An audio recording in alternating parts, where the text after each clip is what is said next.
Chioma stood outside the bedroom door, her hand frozen on the handle, listening to her husband laugh on the phone, softly, warmly, the way he used to laugh with her. She had not heard that laugh directed at her in over a year.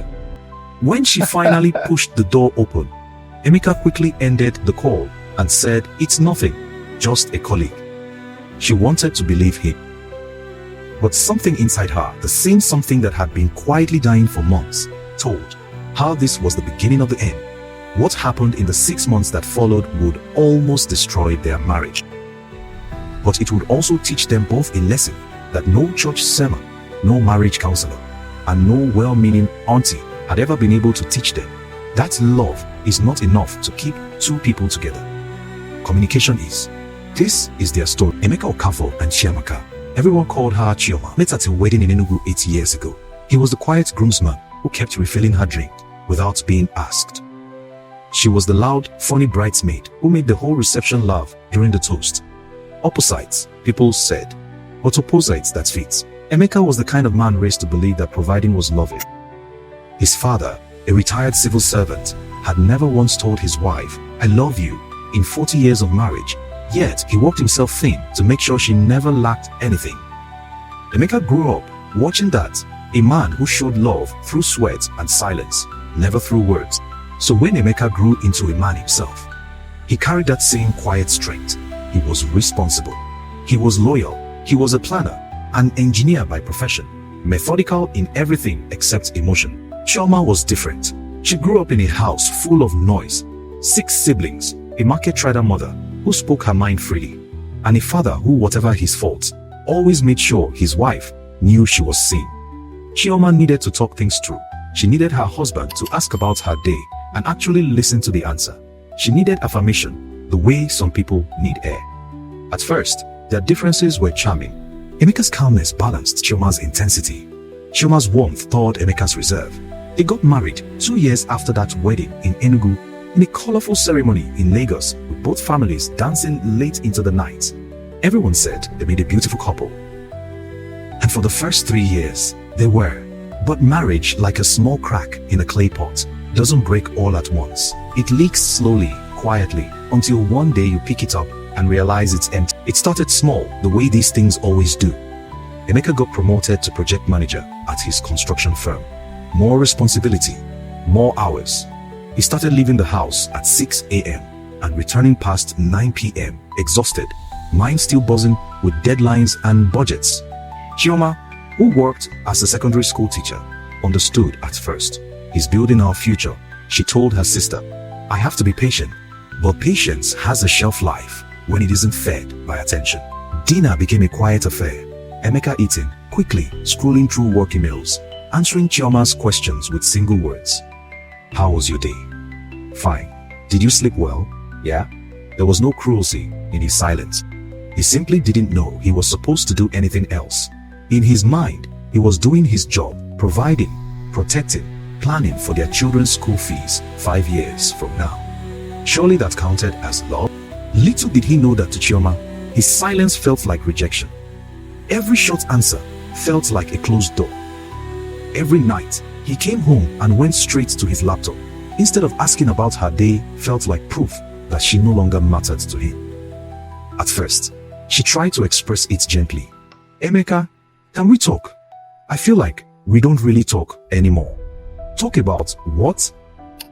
"I'm here, aren't I?"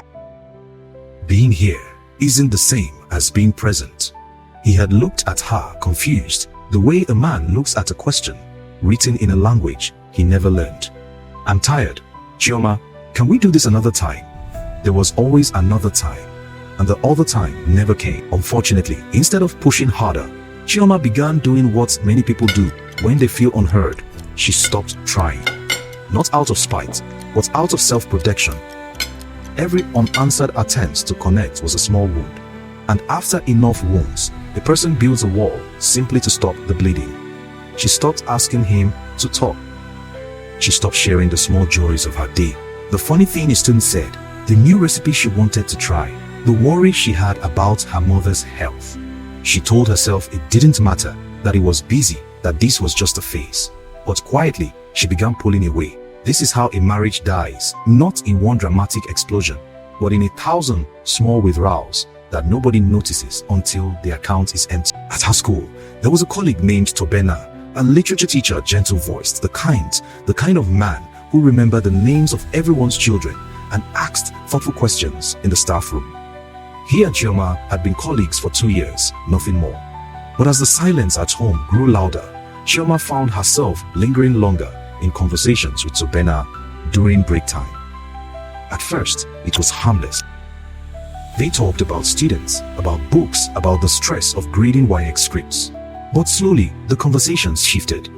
Chioma began telling him things she no longer told her husband, her frustrations, her loneliness, the ache of feeling invisible in her own home. Emeka doesn't even ask how my day was anymore, she confided one afternoon, staring at her cup of tea. Tobena had listened, really listened in a way that made her feel, for the first time in months, like her words mattered.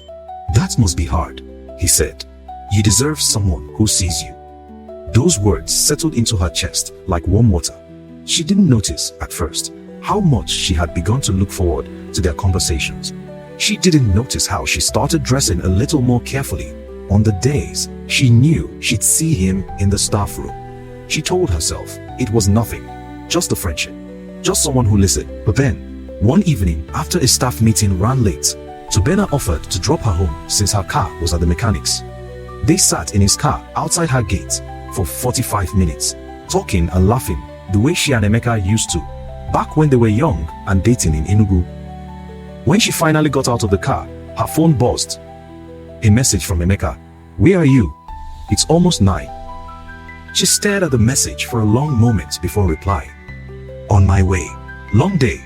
It wasn't a lie, but it wasn't the whole truth either. And Chioma knew, deep down, that the version of the day she would tell her husband would have a few careful gaps in it. This is how betrayal often begins, not with a kiss, not with a hotel room, but with a slow redirection of emotional intimacy from one person to another. Long before anything happens, the heart has already started moving. Emeka noticed the change before he could name it. Chioma seemed lighter, but not toward him. She laughed more on the phone, but the laughter stopped the moment he walked into the room. She started taking longer to reply to his text, then would suddenly burst into laughter at messages from someone else. One Tuesday night, while she was in the shower, her phone lit up on the nightstand. Emeka glanced at it, not meaning to snoop, just instinct, and saw a name he didn't recognize. Tobena. The message preview read, Haha, you're too much. I had a great time talking to you today. His chest tightened. He could have asked her right then. He could have said, Chioma, who is Tobena? Why does he say he had a great time talking to you? That would have been the honest thing to do, the brave thing. But Emeka had never been taught how to confront pain directly. His father never argued with his mother in front of anyone. Disagreements simply vanished into silence for weeks until they were forgotten rather than resolved. Emeka had inherited that same fear of confrontation, dressed up as keeping the peace. So instead of asking, he said nothing. He simply began watching. He noticed when she charged her phone in the bathroom instead of the bedroom.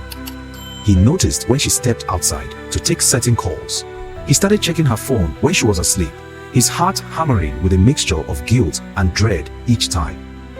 He found nothing explicit, no declarations of love, no plans to meet, but the warmth in the messages, the inside jokes, the good morning, beautiful day ahead text that he himself hadn't sent her in months.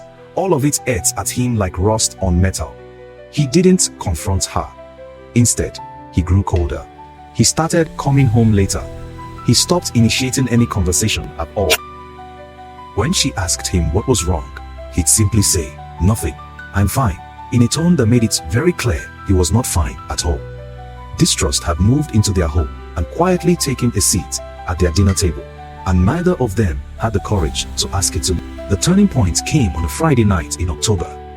Chioma had stayed back at school for a long staff meeting. It was true there had been a meeting, but afterward, she and Tobena had gone for suya at a roadside spot near the school. Just the two of them, talking until almost 9:30 p.m. When she finally got home, Emeka was sitting in the dark living room, not watching television, not on his phone, just sitting. Where were you? His voice was flat. I told you there was a meeting until 9:30. It ran long, Emeka. Why are you interrogating me like a criminal? Because my wife comes home smelling like suya and perfume that isn't hers, with a phone full of messages from a man I've never met. The room went silent. Chioma's stomach dropped. You've been going through my phone. Don't turn this around on me. Chioma, who is Toben? A colleague. Someone who actually talks to me, Emeka. Someone who asks how my day was and listens to the answer. Do you know the last time you asked me that and waited for a real response? I can't even remember. So that's your excuse. Because I'm tired from working to provide for this family, you go and find comfort in another man. I am not looking for another man. I am looking for my husband. And? The man I married disappeared somewhere between his promotions and his silence, and I have been begging, Emeka, for you to come back to me. You don't beg by hiding things from me. You don't beg by laughing with another man in his car outside our gate. Chioma froze. How do you know about that? The question hung in the air like smoke. I saw you, Emeka said quietly. I came back early that day. I saw the car. I saw you sitting there for almost an hour. It was innocent, was it? Because it didn't feel innocent to me. Watching my wife laugh with another man, the way she used to laugh with me. What happened next changed everything. Chioma, exhausted, hurt, and cornered, said the words she would regret for a long time. Maybe if you had given me a fraction of that attention, I wouldn't have needed to look anywhere else. Emeka's face changed, not with anger, but with something worse. A quiet, devastating heartbreak. He stood up, walked to the bedroom, and packed a small bag. I'm going to my brother's place for a few days, he said. I need to think. He left that night. Chioma sat alone in the living room until 2 a.m., crying, replaying every choice that had led to this moment. The 2 weeks that followed were the hardest of their marriage. Emeka stayed with his older brother, Chukwuma, a man 15 years married and not afraid to speak plainly. When Emeka told him the whole story, the silence, the suspicion, the phone, the fight, Chukwuma didn't comfort him the way he expected. Emeka, you've been a fool too, he said bluntly. Not because she didn't do wrong. She did. Emotional intimacy with another man, even without anything physical, is still a betrayal of what belongs to you and you alone. That is real and it deserves to be addressed. But ask yourself, when last did you make that woman feel like she mattered? You cannot starve a person for 2 years and then act shocked when they go looking for bread elsewhere. That doesn't make her betrayal right, but it explains it. And if you don't understand the why, you will fix nothing. You will just punish her and call it justice. Emeka didn't want to hear it, but the words stayed with him anyway, the way uncomfortable truths often do. Meanwhile, Chioma was facing her own reckoning. Her mother, visiting from the village, sat her down one evening. You said things to wound him. Her mother said, I understand you were in pain, but pain does not give us the right to seek comfort in places that don't belong to us. You should have spoken loud. You should have insisted he listened, even if it meant shouting, even if it meant involving your pastor or your families. Instead, you let your heart wander quietly toward another man. And now look, you have given your husband a wound that may take years to heal, on top of the one he already gave you. Chioma wept, not because her mother was cruel, but because every word was painfully true. Both of them, in their separate corners, began to see clearly for the first time. This had never been a story of one villain and one victim. It was a story of two people who had stopped speaking the same language, and in that silence, had each made choices that hurt the other. The children, 6-year-old Ifeoma and 3-year-old Kelechi, felt the absence immediately. Ifeoma kept asking when daddy was coming back. Chioma had no honest answer to give a 6-year-old. After 2 weeks, Emeka came back, not because the pain was resolved, but because his daughter had called him crying, asking why he didn't love them anymore. That broke something open in him. He sat with Chioma at the dining table, the same table where their marriage had unraveled. I'm not coming back because everything is fine, he said. I'm coming back because I don't want to lose my family over my own pride and my own silence. But we cannot continue like this, Chioma. We need help. For the first time in their marriage, they agreed to see a counselor a calm, no-nonsense woman named Mrs. Adeyemi, who had been counseling couples at their church for over a decade. In their first session, she said something that neither of them ever forgot. Most marriages don't collapse because people stop loving each other. They collapse because people stop telling each other they're hurting until the hurt finds another outlet. Communication isn't just talking. It's making sure the other person feels heard, valued, and safe enough to be honest with you, even about painful things. Session by session, layer by layer, Emeka and Chioma began to unpack the years of silence. Emeka admitted that he had equated providing with loving and had never learned to express affection in words. He admitted his fear of confrontation, inherited from a father who taught him that real men don't make noise about feelings. He admitted that snooping through her phone, instead of asking her directly, was cowardice dressed up as caution. Chioma admitted that she had let her hurt fester into resentment instead of insisting on being heard. She admitted that her closeness with Tubena had crossed an emotional line long before anything physical happened, and that she had used Emeka's silence as a justification rather than confronting it directly. She apologized, not just for the appearance of impropriety, but for choosing comfort over courage, for seeking outside what she should have fought harder to find at home. It wasn't easy. There were sessions where old wounds reopened raw. There were nights at home when the silence returned, heavier than before, as old habits tried to creep back in. But slowly, over 4 months, they built something neither of them had known how to build before: a habit of talking. Not just talking, but checking 20 minutes every evening, phones away, just two people asking, "How are you, really?" and waiting for the real answer. Tubena was never spoken to by Chioma again outside of strictly professional matters. She requested a transfer to a different department at her school the following term, not as punishment, but as a boundary she set for herself to protect what she was rebuilding. A year later, Emeka and Chioma sat on their balcony one evening, watching Ifeoma and Kelechi chase each other in the small compound below. "Do you ever think about it?" Chioma asked. "Those 2 weeks, every day," Emeka admitted. Not with anger anymore, but as a reminder of what? That love isn't enough. "I loved you the whole time, Chioma, even when I was silent, even when I was cool. But love that doesn't speak, love that doesn't listen, love that doesn't make the other person feel safe, that kind of love can still lose someone. I learned that the hard way." Chioma nodded slowly. "And I learned that pain doesn't excuse where you take it. I was hurting, and I had every right to demand better from you. But I didn't have the right to give pieces of my heart to someone else while pretending it was innocent. I should have fought for us with my words, not pulled away into someone else's attention." They didn't pretend the scars were gone. Some nights, old insecurities still crept in. Emeka occasionally wondered. Chioma occasionally felt the weight of guilt.